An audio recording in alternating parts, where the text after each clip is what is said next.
You know, there are many things which are prohibited in Islam. Drinking alcohol, gambling, fornication, adultery, even eating food which is harmful to you, smoking cigarettes, taking drugs and all these things which harm you. All these things are prohibited. Why is that? It's not because God doesn't want you to have fun. He wants you to have fun, but not at the expense of your body, which we believe is a gift from God. You know, God has given you this gift. So use it and not misuse it. Do not abuse it.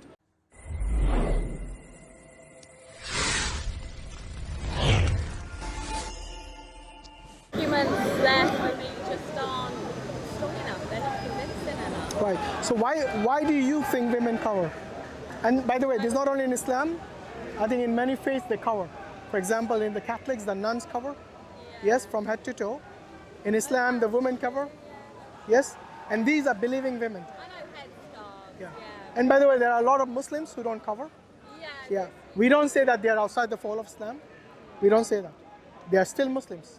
Okay? They need to improve, just like many men need to improve in their ways, in the way they lead their life, in the way they dress even. Yeah, Yes? I mean, maybe it is too much of a focus on that for a lot of Yeah, women. so don't, what I'm saying is like, don't make that as a means for you to stop you learning about Islam, because the reason Muslim women cover is, first and foremost, it is what their God has told them to do, and but that's not the only thing. The other thing is, it makes them, it is like an identity for them, that they are believing women. So there are Muslim women and there are believing Muslim women. Yes?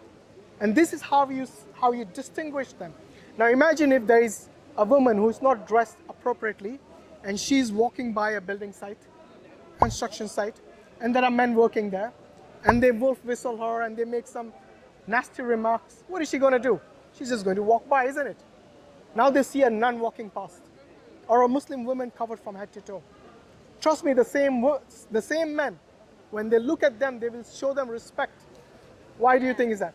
In both cases, it can be the same woman, you know. It can be the exact same woman going once without being covered, going again with being covered. And in both cases, she's treated differently. I do see your point, but I just don't see it disrespectful to appreciate a beautiful woman. So, you know, when I was talking to one of the other men, he was saying he really don't want men to be looking at women basically walking down the street. And I said, but why? I mean, if a woman, she's got a dress on or a skirt, she's got skin exposed, you know, and it's summertime and she looks beautiful. Can't we appreciate her? You know, when you woke up this morning and you applied your makeup and your beautiful dress and you did your hair, what was the first thing on your mind? Are you doing it for yourself or are you doing it for the society?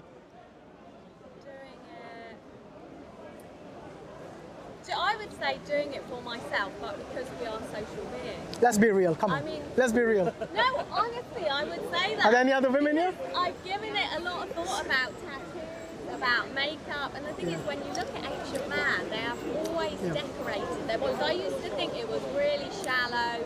No, I'm not saying. Bothered about the way you look. I'm not saying. You're right. We are social animals. You're right. Yeah. What's your name, by the way? Hazel. Hazel. I'm Hashim. Look, Hazel, if you were there in the Victorian era, you would dress like a Victorian. Why? It is not because you wanted to dress like a Victorian. It is what the fashion dictates at that time.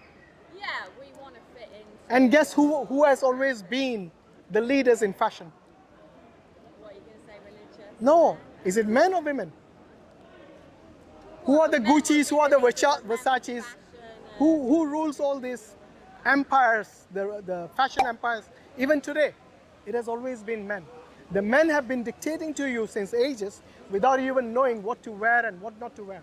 What kind of makeup to apply, what kind of hair to fashion yourself with, what kind of dress to wear. They have been dictating to you since time immemorial. Okay. You see what I mean? But why is that an old Now I'll tell you why you dress like that. It is not for yourself.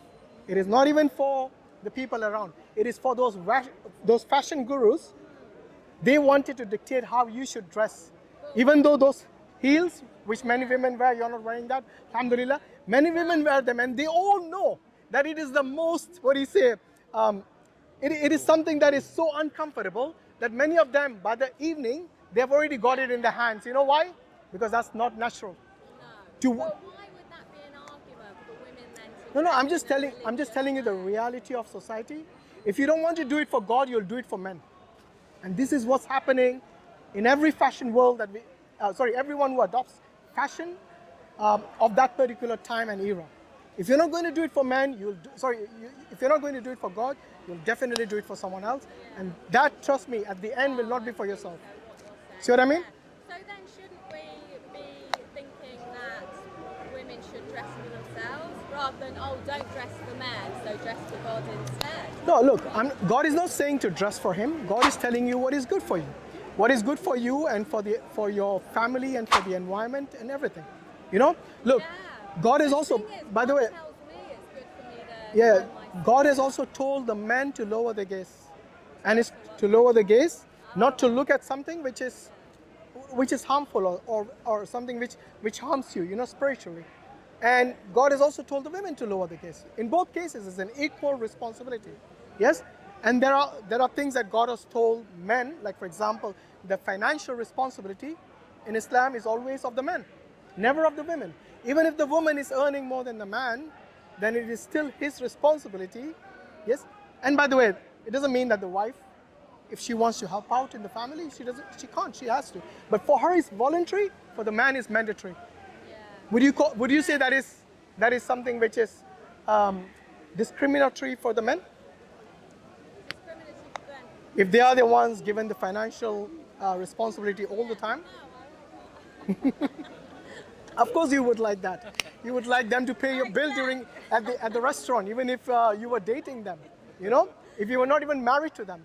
Because this is how the I society, do get those yeah, this is the differences, society yeah. that we live in. Just for me, It drives was us in hard this to manner. get over that, Yeah. So the covering, wedge. It feels Yeah. to me the wedge women are pushed into. which wedge is that? Well, just how they should dress. No, but you see, they what you're doing is, separately. why don't you ask those women who are covering maybe? I'm a man, I'm not going to do this because, mashallah, there's a sister behind you. Sister, did somebody force you to wear that? That man has got his hands up, so he's saying no. But I want to know from yourself. Yes? So ask them if they are forced to do it. Because what many Western women and even Eastern, they think that the Muslim women are in this regressive stage where they cannot perform well in their life. My wife is a doctor, alhamdulillah, and she still covers at her work. Yes? And the thing is that it doesn't stop them doing the things that you would be doing normally in your life. I mean, obviously there are things like partying in the clubs and all that. Even the men are told not to do that, not only women. Right. Oh, well, I tell you, I experienced something the other day. We went to a Somali restaurant, and Nice food, yeah? it was Alhamdulillah. lovely food. It was beautiful. Alhamdulillah.